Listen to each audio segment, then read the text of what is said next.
आता वाहनधारकांसाठी सगळ्यात मोठी दिलासादायक बातमी समोर येते। देशभरात सध्या E20 पेट्रोलवरून मोठा वाद सुरू आहे। त्याच पार्श्वभूमीवर आता बाजारात E20 सोबत पुन्हा E10 पेट्रोल उपलब्ध करून देण्याबाबत विचार सुरू आहे। यासाठी केंद्र सरकार आणि ऑइल कंपन्यांमध्ये प्राथमिक चर्चा देखील सुरू झाली आहे। सध्या तरी कोणताही अंतिम निर्णय झालेला नाहीये, मात्र कोट्यवधी वाहनधारकांना लवकरच पेट्रोल निवडीचा पर्याय मिळण्याची शक्यता वर्तवली जाते। एप्रिल 2023 पूर्वी तयार झालेली वाहनं ही E10 मानकांनुसार बनवली गेलेली होती। या गाड्यांमध्ये E20 पेट्रोल वापरल्यामुळे मायलेज कमी होत असल्याच्या आणि पार्ट्स खराब होत असल्याच्या तक्रारी वाहनधारकांनी यापूर्वी केलेल्या आहेत। या सगळ्या संदर्भात अधिकची माहिती जाणून घ्यात प्रवीण मुधोळकर आपल्यासोबत आहेत। प्रवीण, या E10 पेट्रोलमुळे नेमका वाहनधारकांना कसा फायदा होऊ शकतो, कसा दिलासा मिळू शकतो?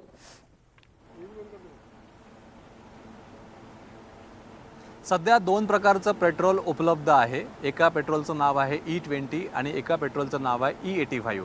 त्यामुळे एका सध्या जे पेट्रोल जे कंपल्सरी आहे ते आहे, त्याच्यात 20% इथेनॉल आहे आणि 85% म्हणजे जे ऐच्छिक आहे। पण यापूर्वी E10 पेट्रोल होतं ज्यात 10% इथेनॉल होतं। जून 2022 मध्ये E10 पेट्रोल जे आहे ते मिसळणं सुरू झालं, म्हणजे 10% इथेनॉल। आणि आता एप्रिलच्या 26 मध्ये या एप्रिलमध्ये 20% इथेनॉल जे आहे ते कंपल्सरी झालं। आता 22च्या नंतर ज्या गाड्या बनल्या त्या 10% इथेनॉलसाठी कम्पॅटेबल आहे।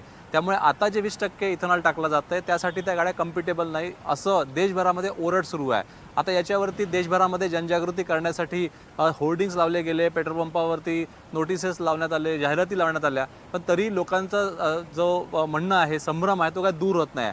आता मुख्य आर्थिक सल्लागार जे आहेत त्यांनी याच्यात पुढाकार घेतला आहे आणि ऑइल कंपन्यांसोबत त्यांनी चर्चा सुरू केली आहे की E10 आणि E20 असे दोन प्रकारचे फ्यूल जे आहे ते उपलब्ध असतील। डिस्पेन्सर मशीन जे असेल ते वेगळं लावावं लागेल, म्हणजे पेट्रोल पंपावरती जे मशीन असते ती वेगळी लावावं लागेल। आणि त्याच्यात म्हणजे आता काही पेट्रोल पंपावर 85% जे इथेनॉलसाठी आणि 20%साठी वेगळे डिस्पेन्सर मशीन्स आहे।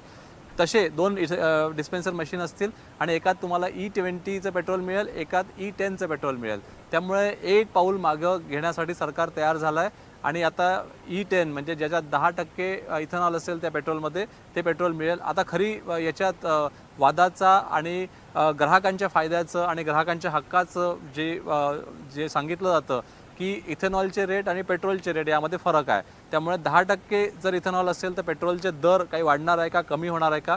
कारण की 20% जेव्हा इथेनॉल टाकलं तेव्हा काही दर कमी झाले नाही। त्यामुळे आता 10% इथेनॉलचे रेट जर 1-2 रुपयांनी महाग असतील का, हाही खरा प्रश्न आहे।